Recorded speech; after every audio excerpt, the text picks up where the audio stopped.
एक ही मयान में बैठी दो तलवारें। अभय और राघव को रेस्टोरेंट में क्यों बैठना पड़ा एक दूसरे के साथ? वंशिका के फैशन शो में हुआ बड़ा हंगामा। बिना सोचे समझे जोरा ने किस पर बरसाई गोलियां। राघव ने उस अनजान आदमी को नाइट फाइटर्स के सेफ हाउस का लोकेशन भेज दिया था। अब एक तरफ कप्तान साहब, मेहका, खुशी और टाइगर खतरे में थे और दूसरी तरफ वंशिका के कॉलेज फेस्ट में अभय की जान को धोखा था। खास ब्लेड से वार करने वाले ब्लेड रनर गैंग के 5 लोग इस वक्त कॉलेज फेस्ट की भीड़ में फैले हुए थे और शो शुरू होते ही अभय वेरोनिका और जोरा को मार गिराने के लिए तैनात थे। लेकिन अभय तो किसी और बात को लेकर ही नर्वस हुए जा रहा था। शो शुरू हो गया है और बस 4 लोगों के बाद मेरा नंबर आने वाला है। भले ही कोई कितना भी बड़ा फाइटर हो, स्टेज पे जाने में तो डर ही लगता है। कहाँ फंस गया अभय? उफ, इतने हैंडसम होकर भी कैसे नर्वस हो रहे हैं अभय? कितने क्यूट है। काश मैंने प्रपोज कर पाती। शो शुरू हो गया और अभय ने अपनी पूरी नर्वसनेस भूलकर कमाल का रैंप वॉक किया। वेरोनिका और जोरा भी अभय को देखकर सीटी बजाने लगे। अपनी वॉक खत्म करके अभय ग्रीन रूम में आया ही था कि अचानक शो के बीच लाइट चली गई। सारे स्टूडेंट्स मजे के लिए चिल्लाने लगे। जब लाइट वापस आई तो स्टेज पर ब्लेड रनर गैंग ने कुछ स्टूडेंट्स और टीचर्स की गर्दन पर ब्लेड रखा हुआ था।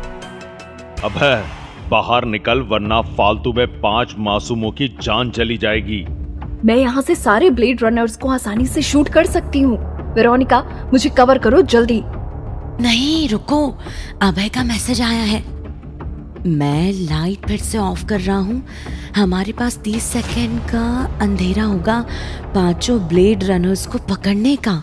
अगले ही पल स्टेज पर फिर से अंधेरा छा गया और कुछ ही सेकंड्स में जब लाइट वापस आई तो सबने देखा कि सारे स्टूडेंट्स और टीचर्स तो सेफ है, लेकिन वो 5 गुंडे गायब हो गए थे। असल में वो गुंडे अभय, वेरोनिका और जोरा की कार की डिक्की में ठूसे जा चुके थे। अभय कार को एक सुनसान जगह पर ले गया और एक एक कर उन सारे ब्लेड रनर्स को बाहर निकाला। बोल बे, किसने भेजा है तुझे? बोल नहीं तो तेरे ही ब्लेड से तेरा गला काट दूंगा। ये क्या कर दिया जोरा? नाम जानने तक तो रुक जाती। कोई फायदा नहीं था वेरोनिका। लोगों को टॉर्चर देखकर मुंह ना खोलने की ट्रेनिंग दी गई है। अब चलो इन्हें गाने लगाते हैं और फिर कुछ खाने चलते हैं। भूख लग गई। जोरा के इतने शांत तूफान वाले मिजाज को देखकर सभी की हंसी छूट गई और तीनों एक रेस्टोरेंट के लिए निकल पड़े। रेस्टोरेंट के बाहर पहुंचे तो देखा कि राघव भी 2 खूबसूरत लड़कियों के साथ वही आया हुआ था। राघव ने भी अभय को देख लिया।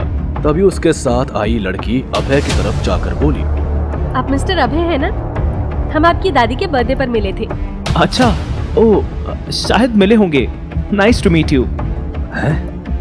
ब्लेड रनर से कैसे बच गया अभय? जैस्मिन अभय से बात करने क्यों चली गई? जैस्मीन मुंबई के सबसे बड़े इंपोर्ट एक्सपोर्ट बिजनेसमैन की बेटी थी, लेकिन ये बात बहुत कम लोग जानते थे कि उसके पिता पहले एक खतरनाक गैंगस्टर हुआ करते थे। जैस्मीन को अभय से बात करता देख राघव को भी जबरदस्ती अभय से फॉर्मली बात करनी पड़ी। अरे इन्हें कौन नहीं जानता? अभय तो काफी जाना माना क्रिमिनल है। ज्यादा स्मार्ट मत बनो राघव, वरना अभी भरे रेस्टोरेंट में मैं बता दूंगी कि कौन क्रिमिनल है और कौन नहीं। लेकिन इससे पहले कि राघव, अभय, जोरा और वेरोनिका लड़ने लगते, रेस्टोरेंट का वेटर वहां आ गया और सबको चुप होना पड़ा। उसने गलती से ये समझ लिया कि ये पूरी पार्टी साथ में है और उन्हें 6 लोगों के टेबल पर बैठा दिया। अभय और राघव को जबरदस्ती एक ही टेबल पर बैठना पड़ रहा था। तो बताओ अभय, क्या तुम सिंगल हो? मेरे साथ एक रात बिताओगे तो मैं तुम्हारी किस्मत बदल दूंगी। सॉरी मिस जैस्मिन, लेकिन आप हमारे अभय के टाइप की नहीं है। बेटा, इन तीनों को यहाँ से बाहर निकालो। हाँ, ये तीनों क्रिमिनल्स हैं। कैसा रेस्टोरेंट है ये, जहाँ खूनी भी आराम से आ सकते हैं? तभी रेस्टोरेंट का ओनर वहां आया। Yes miss Jasmine, any problem? इन 2 कौड़ी के क्रिमिनल्स को यहाँ से निकालिए प्लीज। सॉरी, हम ऐसे किसी के कहने पर किसी को सर्विस देने से मना नहीं कर सकते। लगता है तुम्हें अपनी नौकरी प्यारी नहीं है। अभी एक फोन लगाऊंगी और अभय और तुम्हारे इस रेस्टोरेंट को मिट्टी में मिला दूंगी, याद रखना। सिर्फ तुम्हारे नहीं जैस्मिन, मेरे लोग भी यहाँ आ रहे हैं। आज 2-2 हाथ हो जाए अभय, क्या कहते हो? अभय, जोरा और वेरोनिका को राघव की कमजोर धमकी पे हंसी आ रही थी। रेस्टोरेंट फटाफट खाली होता गया, लेकिन ये तीनों कॉन्फिडेंटली अपनी जगह पर ही बैठकर गुंडों का इंतजार करने लगे। वहीं दूसरी तरफ नाइट फाइटर्स के सेफ हाउस में कप्तान साहब, मिहिका, खुशी और टाइगर खाना खत्म कर ही रहे थे कि दरवाजे की घंटी बजी। क्या ये वही हमलावर था जिसे राघव ने भेजा था? कौन था ये शख्स? सभी ने अपने अपने हथियार रेडी रखे और कप्तान साहब ने ध्यान से दरवाजा खोला तो देखा कि उर्वशी क्यों आई है उर्वशी नाइट फाइटर्स से मिलने? कैसे करेंगे अब है जोरा और वेरोनिका राघव के गुंडों का सामना? जानने के लिए देखिए अगला एपिसोड सिर्फ पॉकेट एफएम के YouTube चैनल पर। और बंदा ये बैडास है कि सारे एपिसोड्स को सुनने के लिए डिस्क्रिप्शन में दी हुई लिंक से डाउनलोड कीजिए पॉकेट एफएम ऐप।